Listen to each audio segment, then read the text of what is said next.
welcome to the Wise Take DFS podcast. I am your host, CK013.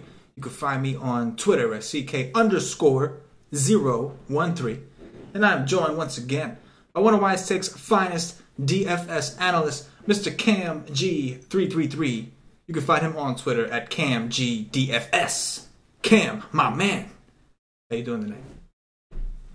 Good, man. Watching some basketball again, playoff basketball. Looks like Houston is going to win this one, maybe. Unless if Golden State pulls something out. But, yeah, I've been pretty good. I think today was just like an awful slate. But 2 nights ago, I hit on Barrios, like sub 6% on FanDuel. I think he was like the best scoring pitcher, so that was nice.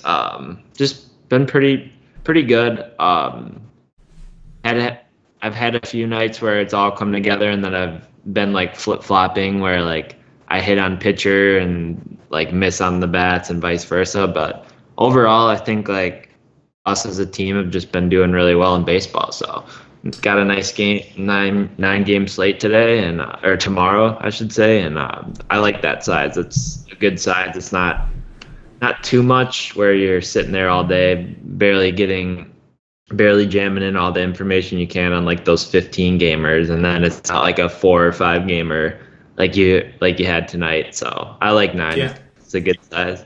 Yeah, there's options, but not too many options. You know what I'm saying? It's like right in the middle. It's, you know what I mean? It's like, yeah, I want a choice, but I don't want to sit there spending 40 minutes trying to make that choice. Like, you know what I mean? I want to be able to figure it out. Exactly. And be clear.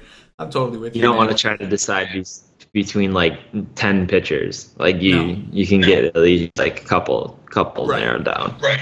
But you also want a little more than 4. It's like, you know what I'm saying? Yeah. A little more than 4 pitchers to choose from. But exactly. Yeah, I did pretty well in the early slate. I did play both slates because I wrote the articles for both. Had a pretty good early slate. Didn't hit the nuts, but I had enough to win my cash games and to place in my bigger tournaments. So I was happy with that. And as of right now, I got a lot of Verlander and Richards. I'm in a pretty good spot with my bat, so we'll see where it goes. But yeah, today was nasty all around. The early slate sucked. I won, and I'm telling you, it sucked.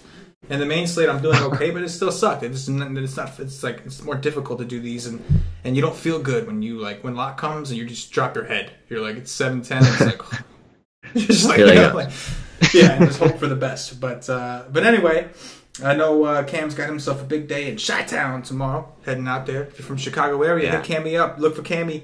Look for him walking down the street. He's gonna be walking down there in a big old banana costume. So if you see a man in a banana costume, it is Cam. Run up to him and say, "Cam, what's up, my man?" Do me a favor and do that. Yeah, it's funny exactly. But anyway, man, we'll get into this. We're a little early tonight, so we can actually get some sleep for once. And we are going to get this thing rolling with Eric Lauer, the lefty from the San Diego Padres, visiting Chad Kuhl. That's right, the smooth sounds of Chad Kuhl, as Patio Joe famously informed us last year. Total here is 8. Pittsburgh minus 163 at home.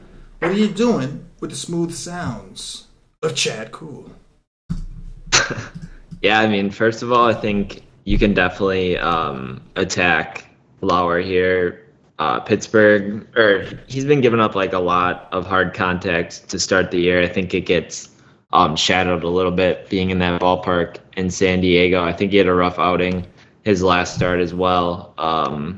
Giving up, how much did he give up? I think he got roughed up. Yeah, he pitched 2 innings, 6 earned, 4 home runs against St. Louis at home. So that's a tough outing. I don't think he's going to get quite as blown up as he would against St. Louis, but definitely this Pittsburgh team has some power bats, especially from the right side, that I wouldn't like stack, but I do like some of these guys. Cervelli's been a guy I've been playing for the past couple weeks. He's been hitting the ball hard just throughout this whole year, and that's continued as well. I see he's listed questionable, but if he plays tomorrow, I think he's a pretty good option. Another righty that you can play is Josh Bell, switch hitter. So that's always good if they get to the bullpen. He can kind of flip-flop each side more off righty. I think Marte is going to be out, so I don't know if he's going to be in the lineup. But David Freese versus a lefty as well, and then Sean Rodriguez. Those are probably two guys on DraftKings. And Jordy Mercer, I shouldn't forget him. He's been hitting the ball pretty well. So I think like the Pirates, don't think I like get a full stack of the Pirates, but I think the Pirates kind of make like a nice value, couple like value one-offs here to maybe like round out some of your rosters, like a Sean Rodriguez in cash, just kind of punt at second base, David Freese punt at third, Mercer punt at shortstop. So those guys make like nice value options versus Lauer, who given up over like 51% hard contact and like around 40% fly ball rate to the right side. So looks good to me there. On the other side, Chad Kuhl pitching at home against the Padres. I think it's a pretty good matchup just at first look. I'll have to dig into it a little bit more tomorrow, but I feel like Kuhl's been pitching pretty well to start the year. I mean, he'll have like ups and downs, but I might be a little biased too because I watched him just mow down my Brewers in Miller Park. That was brutal. But I think he's been okay, and just considering the matchup against San Diego, I think he's in line for a pretty good day tomorrow. Looking at his price though on DraftKings at 8.2, it is a little bit expensive for me. I don't really want to play Chad Kuhl like anywhere over 7.5K. So the price is a little too spendy for me, but the matchup is good at home against the Padres. So I don't mind him tomorrow. Could take like a one-off, maybe of like Hosmer, Janikowski, for Franchi Cordero or a guy like that. But not going to get crazy with any of the Padres bats either. Maybe more of like a value one-off hitter game here for me. Yeah, I think I would expect Kuhl to be in the running for SP2s and cash games tomorrow. People typically like to pick on the Padres. Kuhl's coming off a couple pretty good games, I would assume, by his 8.2 price tag. So yeah, I think that Kuhl in cash games is going to be acceptable as an SP2 option. Not really sure what the SP1s look like, but I know that at 8.2 at home in Pittsburgh against the Padres, I would assume that it's going to be a pretty popular spot. I think it's fine. In tournaments, though, if I think Cole's going to be a little popular, I may try to veer away. Don't get me wrong, I definitely think he's in play here. He's pitched okay, but he has struggled a lot against lefties over his career, his brief career. And we know the Padres, that's one thing they have is a bunch of lefties. So, it'll be interesting to see. I don't think I want to stack against him like you were saying. I don't think I want to take that route with the Padres. It's a big ballpark. Don't see a ton of upside. I think if I was going to play a bat in this game, or bats in this game, it would definitely be on the Padres side. Eric Lauer is supposed to be one of their top prospects. He was the second in line behind Lucchesi. But I haven't been so impressed with what I've seen. Seems to only really do good against those typical teams that struggle, like the Mets, etc. Don't really expect the Pirates are kind of on the opposite end of that spectrum. They actually hit lefties pretty well, and they don't strike out a lot, so there's really no upside. Eric Lauer at 4.8. You're always going to be tempted when you see a guy that's under 5K on DraftKings. Just the thought of loading up all the bats. But I think there's other options that aren't going to be so expensive that we can look to. So I think in cash games, I'm fine with Kuhl. And then I think in GPPs, as far as stacks, I think I prefer to stack the Pirates side. And a couple of these guys from San Diego are okay. Like Jankowski, I think his price is a little up on DraftKings, but he's been doing pretty well. Stolen base upside. Eric Hosmer's got the power. Franchi Cordero, for a little while, was mashing on a regular basis. And then don't forget this Franmil Reyes, supposed to be one of their top prospects, supposed to be an elite kind of hitter. His debut didn't go all that well. He's only 3K on DraftKings. So a lot of value in this game, right? Like on both sides. Seems like there's a good amount of value. You mentioned Cervelli is questionable. When I was watching the game earlier today, they had mentioned that Cervelli could have played today. It was more about the day game after a night game, why he didn't play. So apparently, he seems to be telling everybody that he's good to go. So I'd expect him to be in there. And I definitely think he is an option. Absolutely. On to the next. Andrew Triggs of the Oakland Athletics visiting Aaron Sanchez of the Toronto Blue Jays. Total here is 9.5. Toronto minus 120 at home. What you doing here? Yeah, so just kind of looking at both these pitchers, I mean, Sanchez has been decent so far to start the year. He hasn't really had like a blow-up game at all. not surrendering more than like 4 runs in all of his starts to start the year. It's been pretty decent. Has had good games, but Paulie said today on the Y stream, like, this Oakland team's been slowly putting it all together, kind of getting a little more hot here. And just kind of a quick glance at some of Sanchez's numbers, it looks like he could be due for a little bit of negative regression here, specifically against the left-handed pitcher or left-handed hitters. And Oakland definitely has a few lefties that I would be worried about here, specifically Olsen, Jed Lowry, and Matt Joyce in this lineup. And then Chris Davis is definitely always in play. Righty on righty matchup. He actually hits better versus righties, I believe.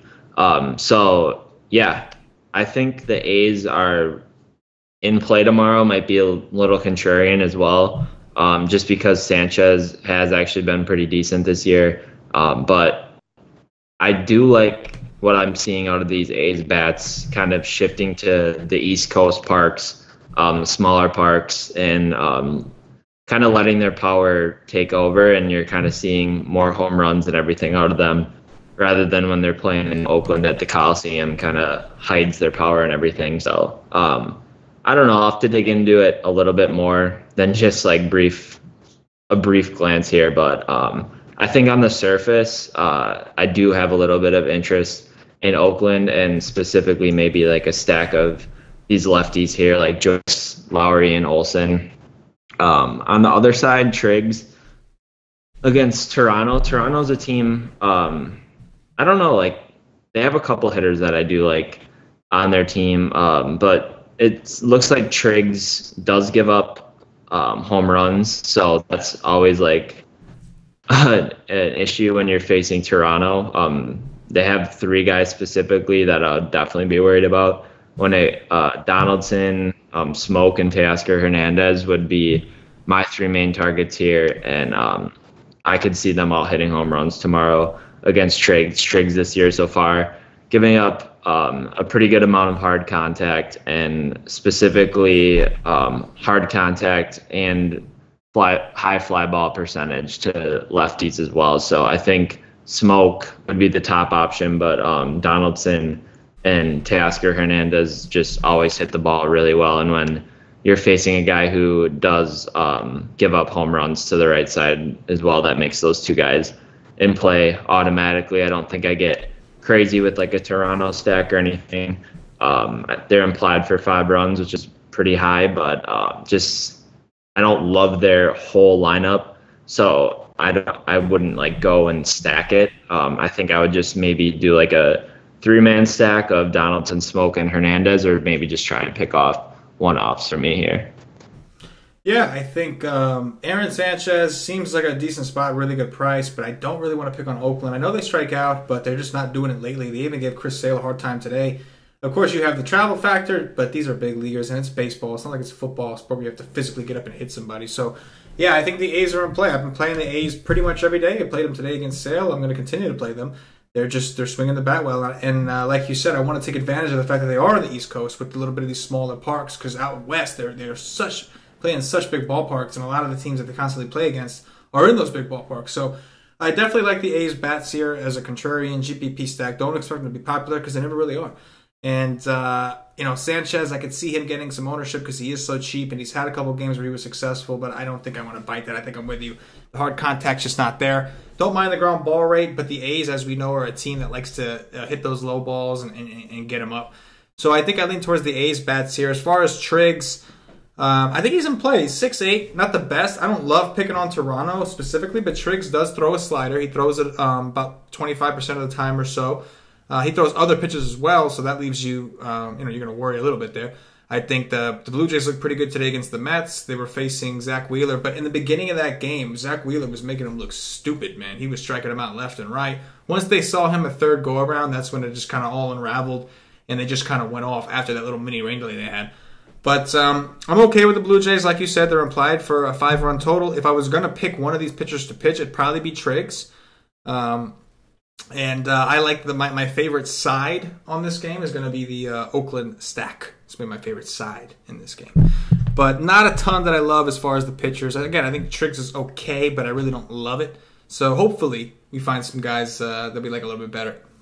On to the next. Kevin Gausman of the Baltimore Orioles visiting David Price, the lefty from the Boston Red Sox. Total here is 9. Boston minus 170 at home. What are you doing with Price? Oh, God.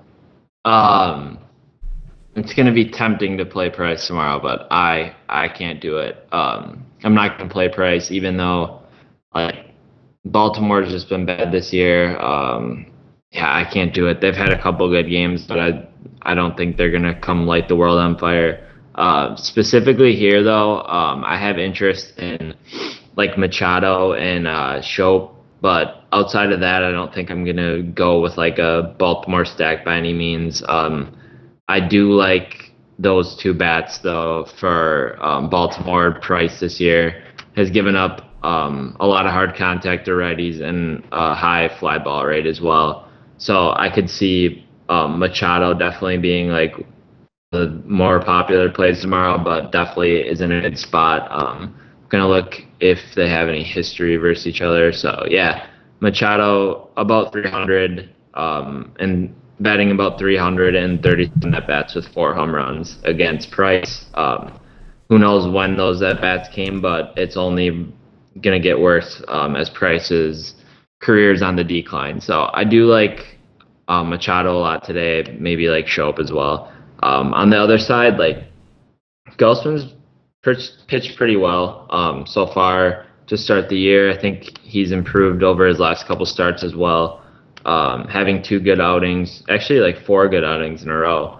The competition hasn't been the best, facing Tampa, Detroit, and then you get Oakland in that big ballpark. So, yeah, I just can't pitch him, though, versus Boston. It's not something I'm going to do. But at the same time, it's I don't really want to attack him too much. I do like Mookie, and I do like JD just because they're some of the best in baseball right now. They've just been hitting the ball really well. And when they're on that sort of tear, there's no reason to fade them at all. But and those two are the only 2 guys that look like they have really good BVP against him. Mookie Betts, 12 for 29, batting .414 with 3 home runs against Gausman, and JD in a smaller sample size, 7 at-bats, 4 hits. So smaller sample size, but has hit him as well. Outside of that, though, really the rest of the Boston team, besides Benintendi, who in 9 at-bats, 3 hits, hasn't really done much against them. So I don't think I'm going to go crazy attacking Gausman as well, just outside of the 2 obvious studs for Boston, like Mookie and JD, and kind of the stud as well for Baltimore and Machado would be the main targets here for me at first look. Yeah, Gausman is 7-9 on DraftKings. It's a little steep of a price for me to take the chance, because if you're playing Gausman, it is a chance. I will say that I think going back to last year, I don't think he's played him this year. Yeah, last time he faced these guys was last year. His last 2 games against Boston were actually really good. 27.05 and 29.6 was his DraftKings scores those days. But he was 6'8 and 7'2. Today he's 7'9. He's almost 8K. So I guess the question is, I'm okay with Gausman if he was cheap. If he's 6K, I'm getting a real big break to take a chance on him. I can try, but at his price, he doesn't really leave me with a ton of safety. I feel super uncomfortable about that. So I'm gonna have to dig in on this tomorrow. But again, he's had some decent games. He's also had some really bad games. So it's really going to depend on which Gausman we see. I think you made a really good point in that while he has been pitching well, if you look at some of his recent opponents, it kind of makes sense. It kind of adds up. Tampa Bay, Oakland, Detroit. He did have a good game against Cleveland. Don't get me wrong. I'm not going to take anything away from him. But again, aside from that, the rest of his decent games were all against weaker teams, weaker opponents. So I think Gausman, I want to put him to the side for now. I don't want to say no, but I'm definitely not going to say yes immediately. Again, if he was 6K, something like that, maybe I can consider taking a chance, no problem. But at 7'9", it's worrisome in this matchup. And I'm not sure. I know he's looked good, but I'm not sure that he is pitching as well now as he did last year. Remember that there was a streak last year where he was just phenomenal. Yeah. He's pitching well, but we don't know how well because of the opponents he's been playing. So his xFIP and everything is kind of high. It's in the 4s. So there's a couple of things that kind of alarm me a little bit. And I'm sure as hell not playing David Price. If David Price beats me tomorrow, so be it. That dude is just, I don't know, I think he just sucks. I know he had a decent game against Toronto. I don't care. I think he sucks. So I'm interested in Baltimore. I'm interested in both bats, to be honest. If I was going to pick a pitcher, it'd be Gausman. Again, I don't want to totally rule him out just yet, but I really don't like picking on the Red Sox. It's not a hot take. Also, this game is in Boston, which is also scary. I guess it wouldn't matter where it was. It was still going to be scary. It's Gausman against the Red Sox, and they both have hitters' parks. But still, I think I'd lean Gausman if I was going to pick a pitcher. And I do like both bats here. I do like Baltimore. They have been heating up a little bit. Their prices are up, which is a little concerning, but maybe that lowers their ownership. Maybe people are like, I'm not paying these prices for a team that's been struggling, despite the fact that they've been waking up a little bit lately, although Pivetta made them look pretty damn silly today. And yeah, I'm not pitching Price. But I'm cool with taking, like you said, the BVP guys. Mookie Betts has some great BVP against this dude. I think JD Martinez doesn't have home runs, but he still has good BVP in general. I can definitely play the bats here, without a doubt. And Gausman's a maybe for now. We'll see by the time we get to the wide stream. I'll make up my mind then. Next game, we got Vince Velasquez of those Philadelphia Phillies visiting Luke Weaver of the St. Louis Cardinals. Total here is 8.5. St. Louis minus 135 at home. 81 degrees, 45% humidity. 9-mile-per-hour winds projected to be blowing in from left center. Cash, what are you doing with Vinny? What are you doing with Weaves?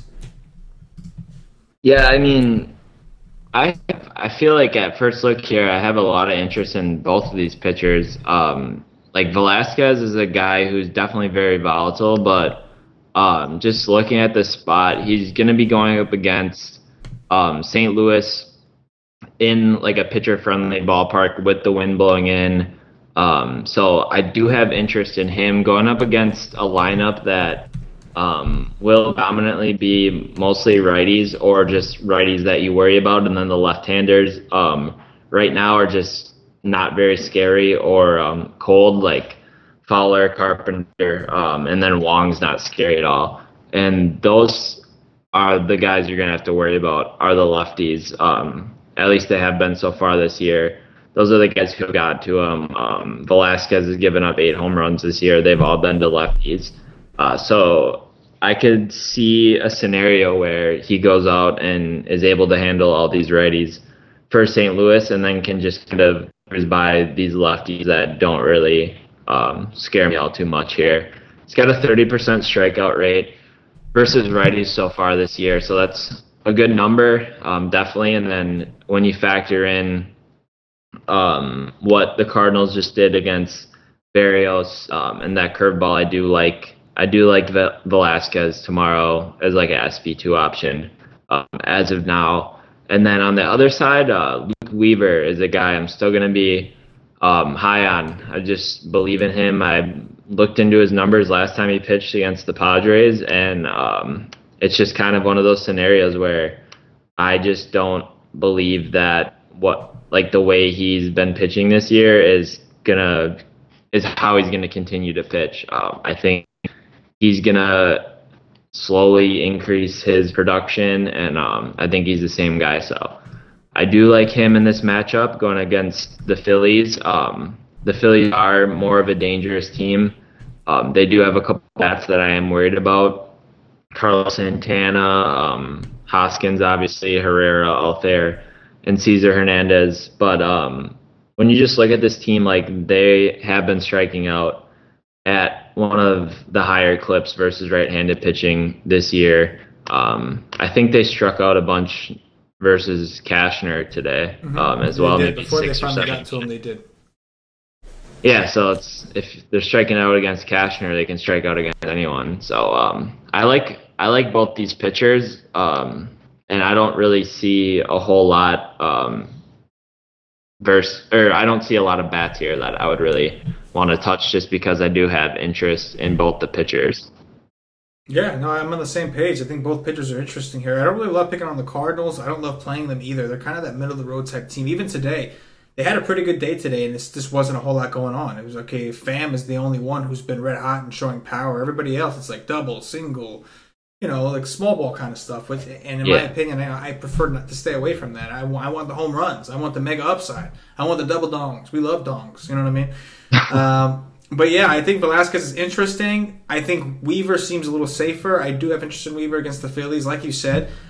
There's some red flags for Weaver. His swinging strike rate is pretty low right now. It's like 8.8. It's a little concerning. Could be matchup based. He has had some tougher matchups aside from those Padres, but he looked a little better against the Padres. He's pitching at home. He's going up against the Phillies. Phillies, like you said, they're tied for second in the league in strikeouts to right-handed pitching at over 26%. So this is a really good matchup for him. We should see a situation where they throw out mostly righties, maybe like 3 lefties, and there are some tough lefties, but I think it's doable in this ballpark with the wind blowing in. It is a little bit of a bigger park, as you mentioned. So, yeah, I do like Weaver. I think in tournaments, Weaver is fine. It'll be interesting. Like I said, I think that like Weaver could be the tournament pivot off of Chad Kuhl, who I expect to be pretty popular, or vice versa. I guess whoever the people decide to go with. But yeah, first look here, I am leaning towards Weaver and maybe even a little bit of Velasquez in tournaments at 7-3, considering his upside. Cardinals don't strike out a ton, but Velasquez is decent against righties, and his big problem is giving up power to lefties, and that's just something that the Cardinals don't really have right now. So. I'm with it. On to the next. We got John Lester of the Chicago Cubs visiting Mike Soroka, the rookie from the Atlanta Braves. Impressive rookie, I will say.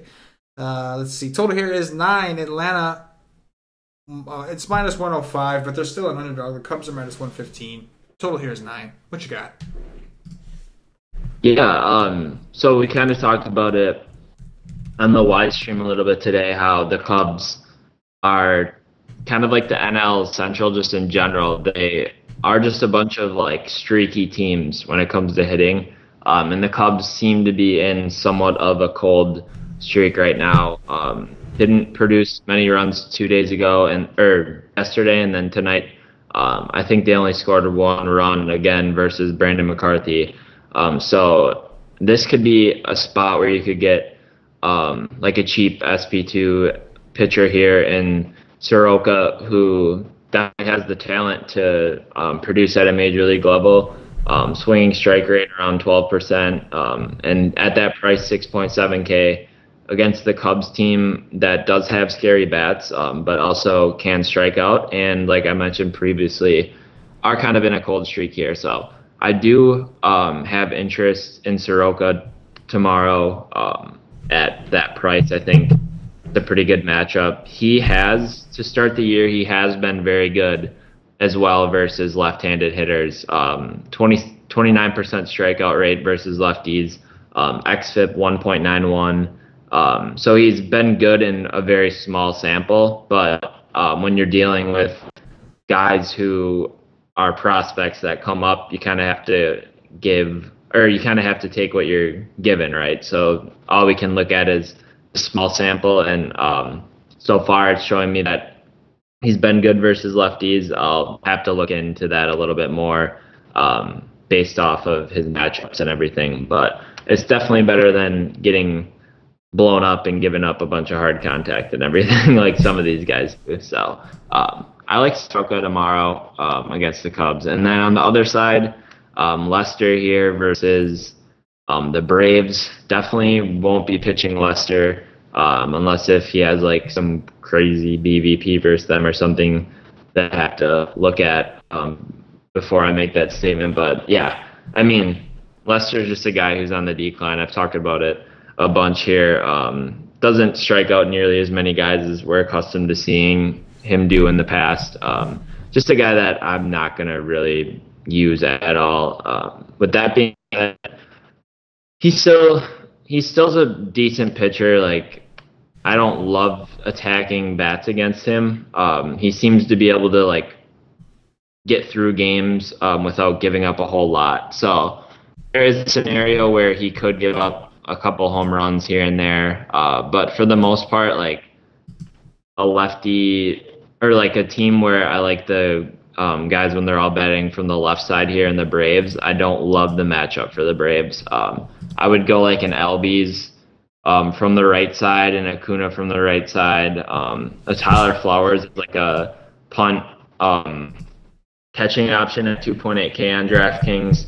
But those would be like the three guys I would look at as like one-offs, and I'm not going to be stacking it tomorrow, but I do like those three. Yeah, man, I think I'm all Braves on this particular day. I like Mike Soroka. I like what we've seen, and even the underlying numbers for him are all positive. It looks like he's only going to get better from here. His swinging strike rate, I know it's a small sample, we don't want to overreact, but his swinging strike rate is currently 12.2. It's pretty high, one of the highest on the slate. I really like this kid. I know he's pitching in a tough ballpark at home, and I know he's playing against the Cubs that have some power, but we just watched Brandon McCarthy do work against these guys, and I would think that Soroka is a little bit better than Brandon McCarthy, even at this level, even at this age. I still think Soroka's better. So yeah, at 6-7, and that's way too cheap. Like that's the price that I'm looking for to take a risk on. Is it a risk? Of course, you're playing against the Cubs. It's always a risk. But we know the Cubs can strike out with the best of them. Like you said, you and Paulie were talking about on the stream earlier today. They seem to be pretty streaky, like the rest of the NL Central. And if they're starting to hit one of those cold streaks, we want to take advantage. So at 6-7 on DraftKings, I think he's a very strong SP2 option. No interest in Lester for me either, even at 7-7. Not enough upside there. His numbers are the opposite. I think his ERA is around 2, but his xFIP is like 4. So he's on the opposite end of the spectrum.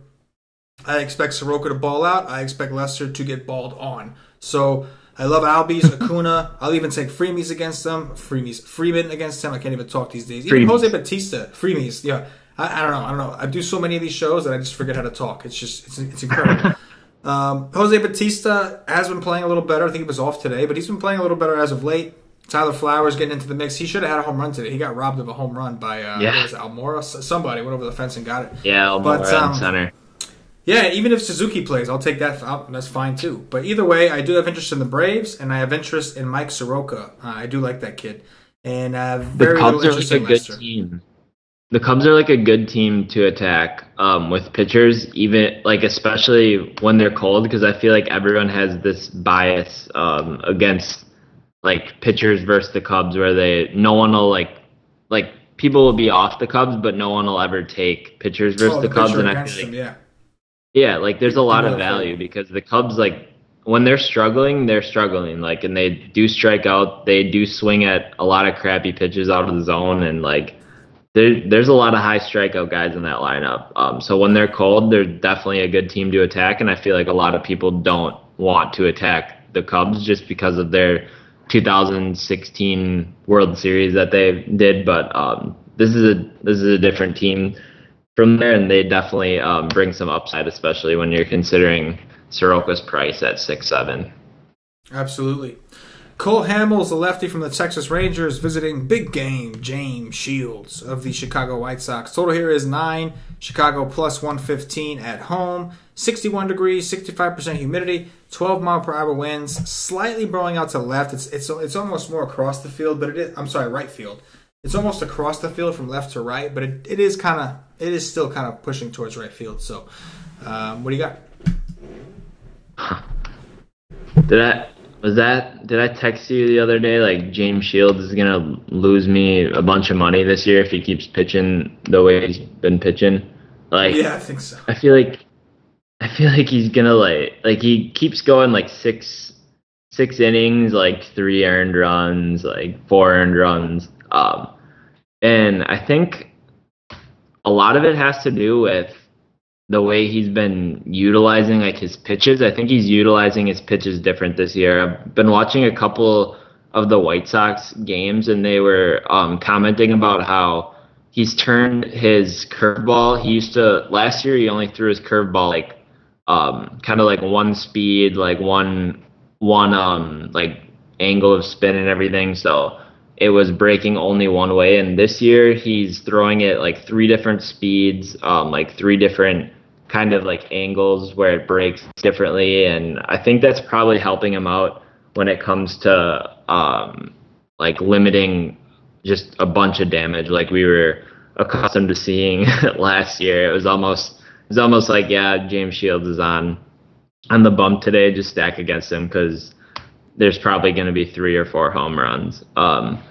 So I mean, at the same time, like, he's been able to get through games, but I believe every single slate when I'm researching him, he just has the numbers that indicate that regression's coming, where he's just gonna start getting blown up a lot. I mean, his xFIP and everything are still well over 5.5 here, so I could still see a scenario where you target him, but when now you consider the matchup against Texas, it's not the best spot to attack him here. But there are power bats in this Texas lineup where I could see a scenario where you want to go there.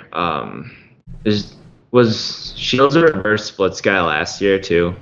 Am I remembering that correctly? I'm gonna pull it up quick. That's a good question. No, so he actually struggled. Yeah, so he struggled versus lefties last year when it came to home run power and everything. This year, it's kind of been the opposite so far.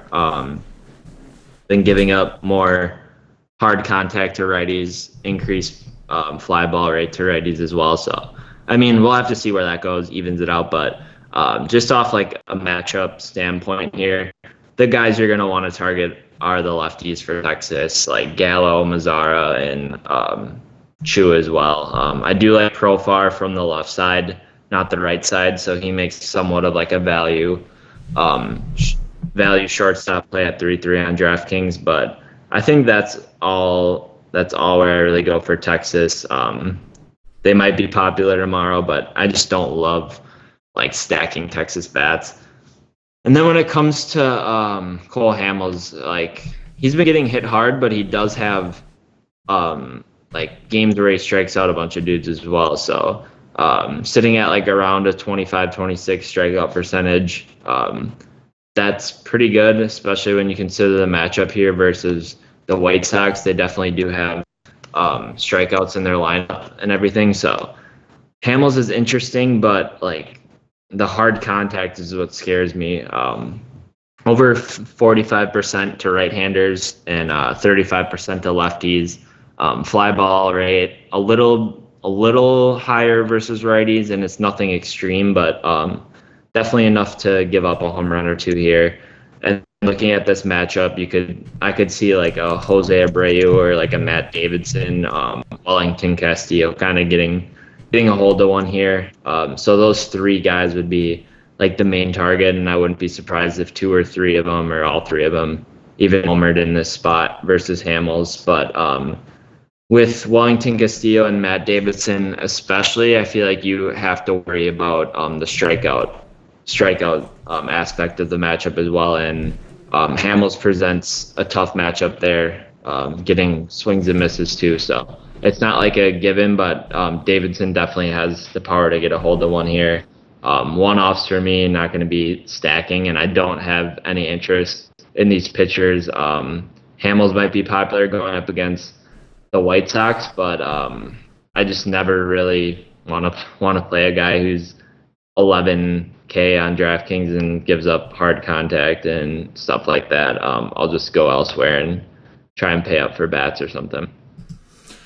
Yeah, man. I mean, on paper, the matchup for Hamels looks okay. The White Sox have kind of flipped the script. They've been a lot better against righties this year than lefties. Last year, they were lefty masters. This year, they're not doing so great against lefties. In fact, they're actually first in the league in strikeouts to left-handed pitching at over 27%. The only other team behind them, the team directly behind them, is actually the Rangers.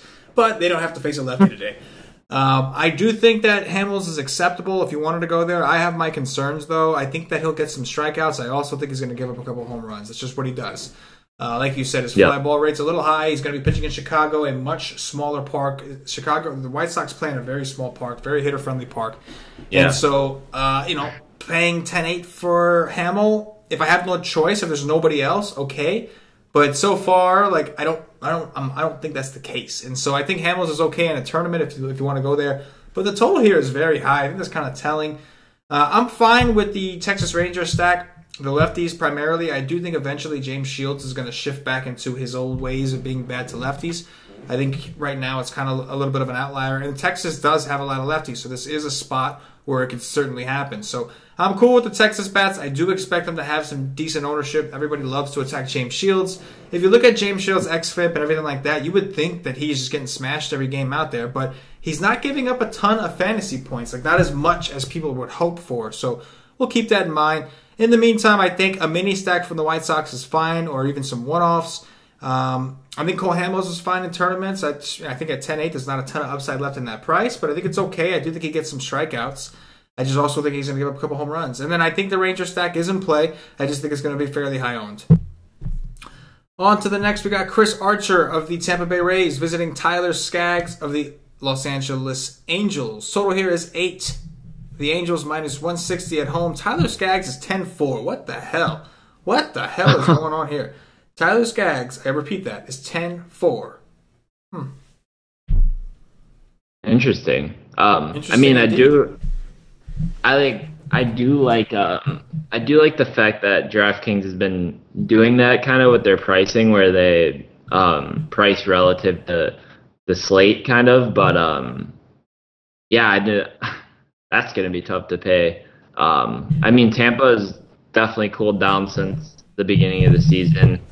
Skaggs is definitely in play when he's pitching at home in Los Angeles in that big ballpark, kind of cooler temperatures out there at night in California. So I don't like hate the spot here for him, but 10-4 is just tough to get there with him. That's a pretty steep price. Crone has been hitting the ball really well recently, and then you got Ramos, who's definitely always in play versus a lefty. It's just more of like, I do favor Skaggs in this matchup here. It's just more of like a price thing at 10-4. I don't really love that, and I don't know if I want to play it. I think you could take like a one-off in CJ Crone. Definitely been on fire here the past couple of days. And then Ramos, but outside of that, I don't think I get crazy in this bigger ballpark here with the Rays. For Skaggs, I don't know. I'll have to see tomorrow. But in play, I just don't know if I love the price. On the other side, Archer at 6'9", going up against the Angels. I don't think I can play him tomorrow. He makes an interesting GPP play just because we do know, like, Archer does have upside. He's got the highest swinging strike rate on the slate at 14%. Going up against the Angels, it's not a good matchup by any means. This lineup does have scary bats and everything, but is pitching in a ballpark relative to what it's like in Tampa, probably like a top 5 pitchers ballpark, I would think. I'd have to look it up. Maybe I can look it up when you're talking. But so we know Archer pitches better at home. I think that can kind of this ballpark can kind of replicate his home park as well. So I don't hate the spot here for Archer, and at 6'9", like, he could have a good game here. BVP wise, looking at it, in 103 at bats, the active Angels so far are batting 204 off of him, with 35 strikeouts. So Archer has had some success versus this team, and versus these hitters, and Trout is only 5 for 19 with 0 home runs against him. So it's definitely an interesting GPP play here for Archer. Just at that price, he does have a lot of upside here, and I'm sure he'll probably go lower owned because no one's going to want to play him versus the Angels. Yeah, man. I mean, if Archer was his normal Archer price, there's no way I'm going there. But at this price, I think it's reasonable. I know the Angels are a little bit different from last year. They are improved from last year.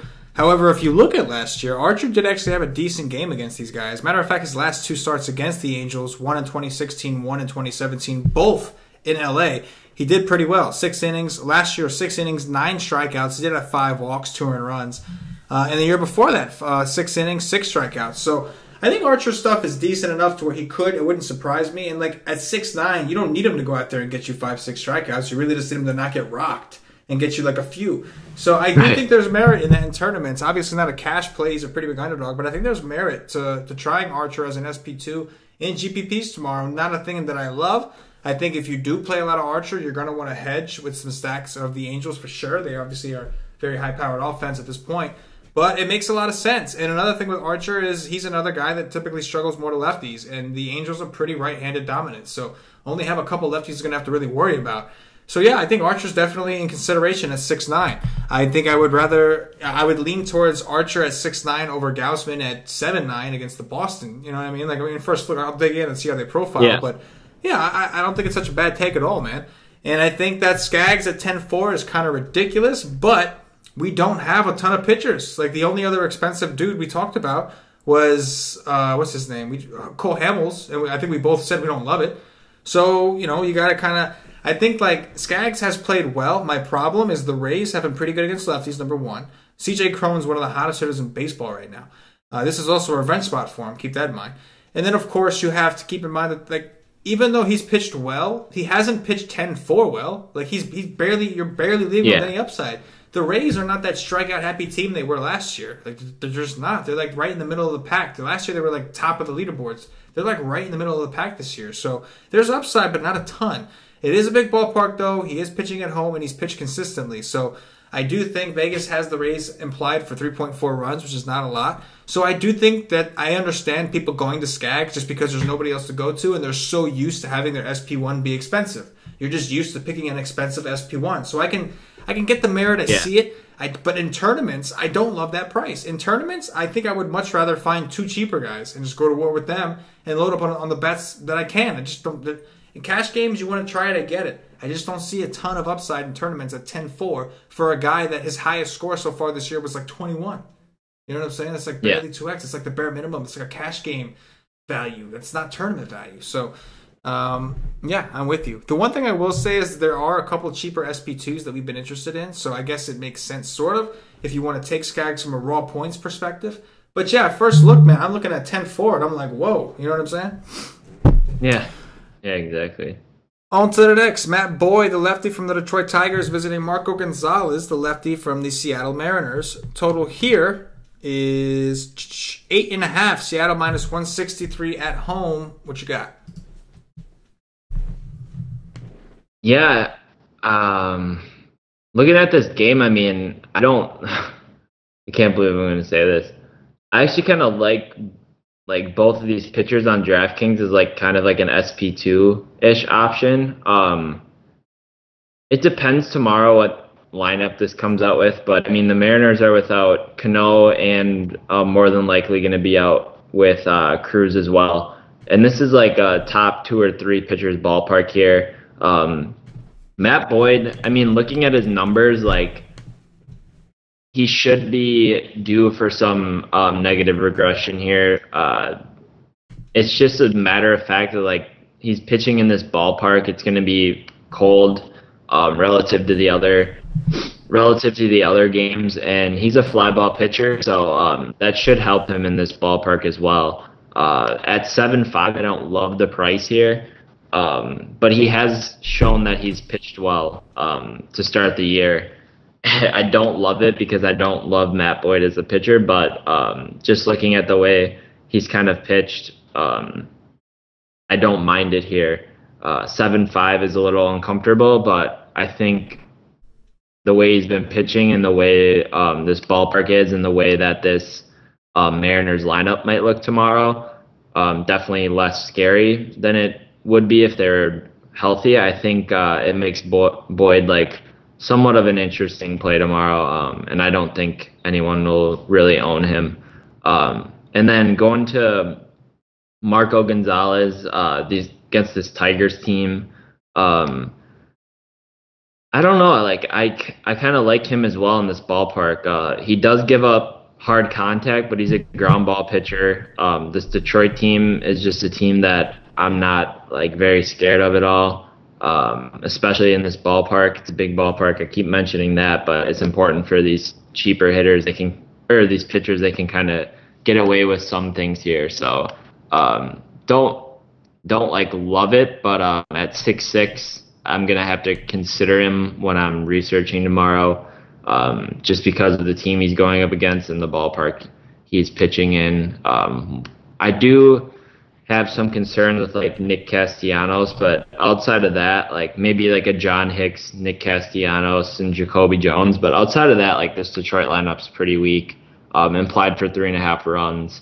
And Marco Gonzalez is pitching at home. He has had some pretty good games and does have strikeout upside in the right matchup, in my opinion. So don't hate either of these pitchers here. Probably not going to go to the bats at all.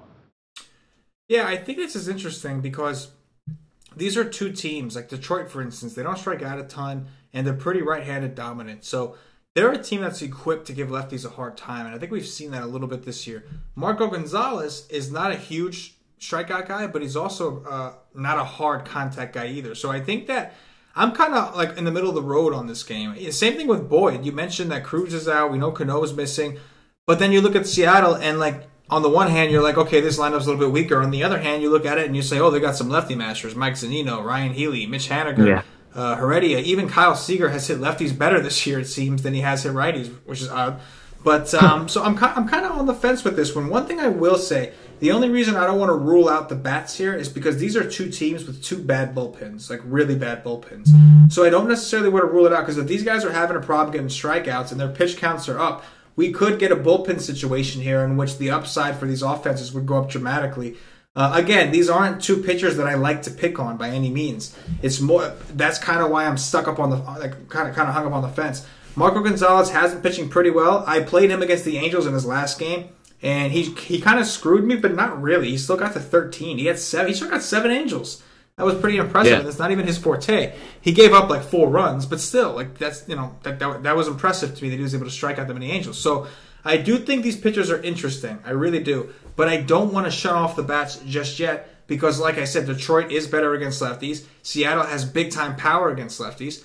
And we have 2 bad bullpens. So the pitchers, I think, are okay, but I don't want to rule out the bats necessarily either because there is a lot of power on the Seattle side and a lot of peskiness on the Detroit side. I'll say that. Like you said, Castellanos, obviously a pretty good lefty master. James McCann has been dog shit, but normally he gets lefties. And then even Mickey Matuk, we know, is last year anyway, was a decent lefty master. So I'm not quite sure what to do. I think that kind of everything is in play. I know that's kind of a cop-out answer, but I think everything is kind of in play here. I don't want to rule out the pitchers, but I also don't want to rule out the bats because I think there's upside all around here. It's definitely an interesting game that I'm going to want to take a stand on tomorrow, though, when I dig in, for sure. Last game, Cam, we made it. Chad Bettis of the Colorado Rockies visiting Jeff the Shark Samardzija of the San Francisco Giants. Total here is 8. San Francisco minus 140 at home. Cam, you get through this, and then after that, we'll do some top threes, play some Dong Watch, and then you will finally be able to make it in bed just in time for your bedtime, my man. What you got? Yeah, I mean, I never play Samardzija at all, so I'm not going to start playing him now. At 7K, I mean, he's fine if, like, you were going to say, like, oh, I want to play Samardzija at home in the big ballpark. Like, I guess I wouldn't argue against it, but I'm not gonna play Samardzija tomorrow. Looking at like his numbers, history versus Colorado, like a lot of these guys hit him very well. Blackman's over 300, Nolan Arenado 414, Para 400, and Desmond over 400 as well, and pretty good sample size. All those guys have over like. Well, Desmond's 24 at-bats, but everyone else is like 30 or more. So, yeah, it looks like those 4 main guys hit him pretty well. For some reason, I feel like the Rockies this year have been actually better on the road than they have been at Coors, which is kind of like a reverse of last year's trend. Kind of weird, but it's kind of how it's been. So I'll have to start buying into that if it continues, and I'll probably start buying into it tomorrow as well. So I do like a lot of these Colorado bats, and I think they probably go overlooked going up against Samardzija, who somehow Vegas has respect for. Their Rockies are implied for 3.7 runs. I do get it; it's a smaller ballpark, but I have interest in the Rockies tomorrow. I'm gonna have to look into that. And then on the other side, Chad Bettis, I'm not going to be playing Bettis tomorrow either. Chad's been giving up a lot of hard contact. Fly ball pitcher as well. big ballpark definitely will help him out a little bit, but like the Giants do have hitters that have been hitting the ball pretty hard recently. So I like McCutchen, Brandon Belt, Longoria, Crawford as well. So not going to be like a scenario where I get all interested in these Giants bats, but like I think a one-off would be in play with like Belt or McCutchen for me for these Giants, and no interest in the pitchers. And I think Colorado should be implied for a little more runs than they actually are. So I do have interest in them from like a GPP aspect. Yeah, I look at Samardzija. He's been awful, man. He's been absolutely terrible. And I got to think that, like, is he done? Or do you think he's going to eventually improve? Because he's 7K against the Rockies. It's a really good price in a really good ballpark. You did mention some of the BVP issues, but check this out. If I pull up Samardzija here, get this. So last year he played the Rockies 4 times. So pretty good sample against them. He played them four different times. They're division rivals. So his first game in San Francisco, 18.95. His next game was in Coors. He put up a 4. Next game, also in Coors, negative 1.7. And then he finished off the season series against them at home again and put up a 20.65. The year before that, 2016, again, I'm going back a little far, different teams. His game logs were phenomenal. 23, 25, 26, 26. That was back when he was decent. Last year, he was kind of on the up, it was kind of very like a roller coaster. This year, he's been awful. My point is, I don't know if I can write him off totally because he's another dude that has some upside. I think I prefer some of the other cheap guys that we found, like Soroka, like maybe even Archer. Like I prefer those guys because I know that they have some big upside. Samardzija, I don't know if he does, but I don't exactly know if I want to ignore him because he is 7K and he is going up against the Rockies team in a big-ass ballpark. So I'm with you. I know a lot of these Rockies have good BVP, but it does seem like they hit him a little more over his career when they played in Coors. He put up, it looks like he's just been terrible in Coors, man. Like the 2 games he played in Coors last year, 7 runs and 8 runs. He's just been awful. I do expect some of these Rockies to get to him. Don't get me wrong. If Samardzija was in the 8s like he normally would be, I'd have zero interest in him. But at 7K, I could think about it just a little bit. We know, I agree with you, the Rockies have been a little better on the road, but this is a huge ballpark, literally the opposite style ballpark that they play in on a regular basis. So I'm lukewarm. Yeah. I don't love Samardzija. I'm not a shark guy. I don't play him much anyway. But at 7K, I guess I could consider him. The Rockies are projected for 3.7 runs from Vegas. Not interested in Chad Bettis. I think Chad Bettis did have a career game against these Giants like last year or the year before, something like that. He went a full 9 innings. I'm just not a Bettis dude, man. Like I would much rather play Samardzija at 7 than Bettis at 7.4. He has no K upside. I know he's a ground ball guy, but he just doesn't strike guys out. I'm just not interested. Plus, the Giants are actually swinging a decent bat right now, so I don't think I want to pick on him. So I think I lean towards the Giants side, but I don't love it, man. I think you make a lot of really good points for the Rockies. I think the Rockies are fine if you're not going to go the Samardzija route. It's just we don't have like a dominant, definite, yes, I love this pitcher.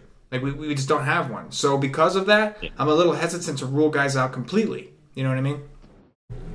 Yeah, that makes sense. I just hate Sharks, though.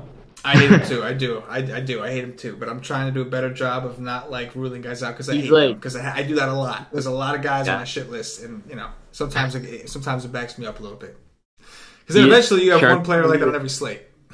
Shark's gonna be the guy like that you end up somehow talking yourself into, and then it just breaks my heart, ruins my night. At like 10:45 tomorrow, I'm gonna see a tweet from you like Samardzija, and then like. And then, like, so you do read my tweets. Oh. So you do read my tweets, Cam. Cam does follow me on Twitter.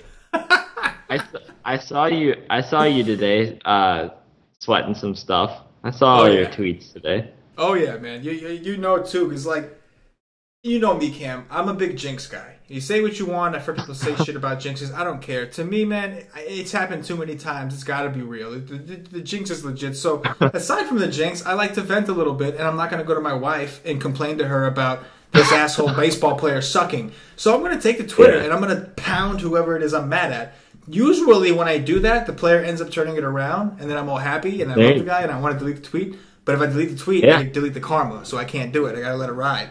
So there's going to be some MLB players who are pretty good that maybe one day they find out if I ever get a chance to meet them because Wise Take is going to blow up one day to a point where everybody wants to be a part of us. And when that happens, there's going to be some athletes who aren't too happy with me if they go back and read my timeline. But yeah, man, it is what it is. So yeah, there's a good chance. If I roster Shark tomorrow, you will know because you will see nasty tweets about this dude right here. It's what I do. Cam knows. It's what I do. And afterwards, I got no problem saying I love you if a guy does well. If Shark does well, man, hey, I love you, bro. But I mean, I'm talking as if I know for a fact I'm playing him. I'm talking myself onto him right now, like with you. Oh, boy. And it's not even from baseball stats. It's from talking about jinxing and Twitter. That's not a good conversation. That's not a good place to be. You remember what slate was that where I was texting you and I had who was a lefty for the Rockies? I forgot his name, but he was pitching against the Mets. And Freeland. Freeland. I had him in all my lineups. I went 100% him. First inning, he gives up like 3 cheap little hits and 2 runs, no strikeouts, and I tilt tweeted F you, Freeland, you just ruined my day. And I'm sitting on the couch and my girlfriend's cooking dinner, and she's like, what's wrong with you? I'm like, nothing. Seriously, what's wrong with you?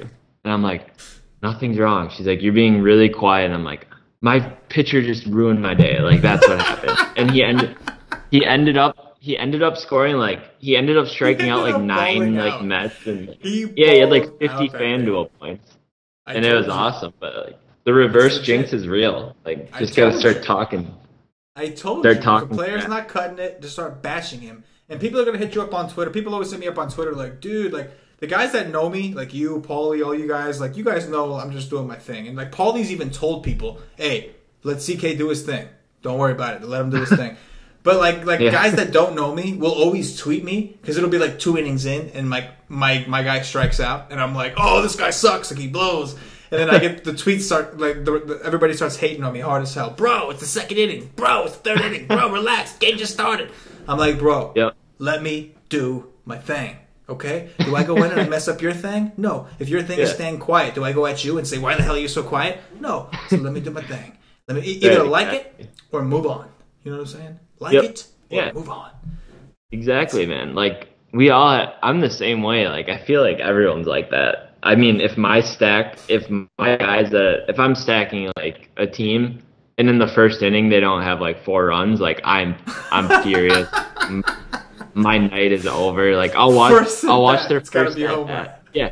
If I'm stacking a team and I stack 1, 2, 3, 4 or something, or 1, 2, 3, 5, and I'm watching the game. I have my MLB app, so I'm switching between games and stuff. I watch the first inning and I watch the team, and if they some of them just want it'll be 2 Ks and a ground out, and I'll just turn off my TV. I think my night's over. I just tilt so hard, and I just get so upset. But I get so mad. Yeah. But that Freeland day was hysterical. That was hysterical. You were just you were so I just went all in on Freeland. I'm an idiot. Ended up balling the F out. Yeah. That dude had an awesome, I literally turned off. He gave up 2 runs and no strikeouts. And that was it. I turned off my TV and I went for a 5-mile run. And then I came back and had 7 strikeouts. And I was run it off. He was so mad. Yeah, I did, dude. I was like, "Are you serious?" Because the Mets had a 30% strikeout percentage, a .069 ISO, and a 30 WRC plus on the year versus lefties. And I'm like, of course, the one game I try to attack them, but it worked out. Just DFS tilting in general. It's awesome, but it is funny. Awesome. It's awesome. It's stressful, but we live for it. It's what we live for here with the Wise Take Nation. Anyway, guys. I'm going to take this time to remind you, if you haven't already checked us out at wisestake.com, I don't know what you are waiting for. Come rock with us. Come see what we're all about. Get yourself a day pass, $2.50. Get you into the Wise Take Daily Fantasy community. And yes, it is a community. You get access to our chat, which is open 24/7. Chop it up with the other Wise Take Nation members as they break down the slates. It's Thursday, so it does mean we are going to do a strategy session. Might actually take some time on tomorrow's strategy session to actually break down some of the slate. We might go into pick 3 or 4 games, do some profiles, and see what we can find. Seems like a pretty good slate to do that. So come rock with us. You get the articles, Cash Game articles, GVP articles. I believe, Cam, I don't know if it's a cheat sheet tomorrow. You're going to be away. Probably not, right? Probably no cheat sheets tomorrow. You're going to be in Chicago, I believe. Probably not, unless if I find time to do it. Probably not. If my girlfriend drives, then yes. If I have to drive, then no. Fair enough. Fair enough. So don't count on it. But if we do, you'll be surprised. Either way, we'll have a GPP article. We'll have a cash game article. We will have the Y stream, which is a live stream similar to this. We do it an hour and a half before lock. After we've done our research, I believe tomorrow is Friday, so it's going to be... Oh, no, tomorrow's Thursday. I'm sorry. Tomorrow's Thursday. It'll be myself and Johnny the Freak, a.k.a. Johnny the Greek, who has been red hot with his cash game articles. So definitely come in, see what we're all about, man. We have projections. If you're doing the mass multi-entry thing, you can download the Wise Take projections, upload them into any optimizer of your choice, that whatever you use, and you can actually get the Wise Take twist on that opto, seeing what the projections that we have are. I use them myself. I think they're pretty good. I've had some pretty good success with them. So come see what we're all about. We offer a lot, man. Like I said, $2.50. If you're playing DFS, if you're playing more than that, and in your tournaments and all that shit, there's no reason that you shouldn't come check us out and see what we have, especially if you like the show we do. With that said, Cam, time to do some top threes, my man. We're going to do top three pitchers, top three stacks, down watch, and we out of here. Top three pitchers, who you got? Yeah, let's go. I like Weaver for 8K, Velasquez 7.3, and Archer at 6.9. And I do like Soroka at 6.7. Yeah, I'm going to go with Soroka. I'm going to go with Archer. Both guys are cheap, and Weaver. So I'm not crazy about the top guys. We'll see if I land on one of these dudes tomorrow. But I'm going to go with those three. They're all pretty cheap. Weaver, Soroka, and Archer. Yeah. I think I just butchered Soroka's name. I think I said like Syrah. Soroka. Sounded like like a friggin' beverage. Let me get some Soroka on ice, please. Yeah, exactly. I'm thinking about booze at like 10:45. He's already thinking about tomorrow's sweat. That's what it is. He's thinking about tomorrow's sweat. He's already ready to drink. He was like, oh, I can see it. Whatever stack I pick, they're not going to get home run the first inning. Oh, man. Top three stacks, bro. I kind of like that A's contrarian stack. Scrolling down a little bit. Let me see. A's. Oh my God, there's not a lot of stacks that I like. No. A's, Rangers, and maybe like White Sox. Yeah, I don't know. I'll have to look more, but A's and Rangers for sure. I can dig it. I like the A's also. I think they're a nice little sneaky stack. I'll go A's. I'll go Rangers also. And I will go Baltimore Orioles against DP, David Price. Dong watch time. Infielder, outfielder, utility. Who is your first pick? I like Justin Smoke tomorrow. I like it. I'll go with Manny Machado. Oh, dang it. I was very surprised. You spent a lot of time talking about him. I was very surprised he wasn't your first pick. I was like, wow. Yeah. During Dong Watch, I fall victim to like the first name you see. You start going through. Yeah. I try and like see who's on my page first, so I don't like scroll for like 10 minutes. I like how you word that too. I fall victim. Like, feel bad for me, bro. Yeah. I fall victim to this. Yeah, so that was a good pick. You already won. Dong Watch. It's over. Slate breaker. Yeah, I'm screwed. You just got Machado with your first pick, so I might as well just not even play anymore.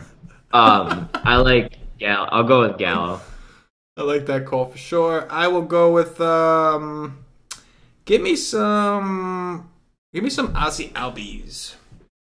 See, you didn't even comment on my veteran move there. I just picked a utility spot, so. You did. There was a veteran move there. There was. I'll give you that. I do that every time on you, and it's just insane. Let's see. Now I have my utility spot because I'm a vet. He's a vet of the game, bro. Let's see. Did you pick Matt Olson? No, I picked Albies and Machado, so I have to pick an outfielder next, actually. I'll go Matt Olson, just because I like him and I want him to double dong soon. I like it. I'm going to cop out. I like all the cheap pitchers, so this makes sense. I'm going to go Mookie Betts. So I picked all the expensive dudes, but I like cheap pitchers, so it kind of makes sense, kind of works. And that'll do it. So, if you're watching on YouTube, please click that thumbs up, that like button, subscribe to the channel. Really helps us out, means a lot to us. Plus, you'll get notified whenever we do a cool free video like this. If you're watching us on Twitch, give us a follow. If you're watching us on Twitter, give us a follow, like the tweet, and of course, retweet. Really helps us out. And if you are watching on Facebook, please like and share to support the Wise Take Nation. If you're listening on Podbean or iTunes, give us some 5-star reviews. Help bump us up those charts. We ask you to do these things on a nightly basis because it really helps us out. We do these shows for free, and we'd like to continue to be able to do these shows for free, but we do need your help. We just need a little bit of support. That's all we're asking for. So like us, retweet us, whatever it is, whatever platform you're on. Spread the word about the nation. Show us some love, and we're going to keep rocking with you as long as we can and doing what we do, which is getting down and dirty and making people that DFS moolah. Cam, any closing thoughts for the nation? Not much, man. Like the size of the slate tomorrow. Looks like there's a good amount of options and not like a lot of obvious options, which I like too. So that's always good to like dig in and figure out kind of the options that you like when there's not a bunch of like standout plays and everything. It makes it interesting. Ownership should be spread out, which is always good as well. So sounds like it's going to be a fun slate tomorrow. Yeah, man, it seems great. 9 games, not a ton of like clear-cut options, so you're going to have to dig a little bit. This is where that's the little word they like to call skill comes into play, I think. This is definitely a slate where you typically don't want to play the chalk. I will leave you with that word of advice. These kind of slates are typically not the slate. Not that there ever is a time where you want to play chalk, but these are usually slates where you want to stay away from the chalk. So we'll have to wait and see what that looks like tomorrow. So for KamG333, for myself, the entire Wise Take Nation, as always, we love you and good luck. Yeah.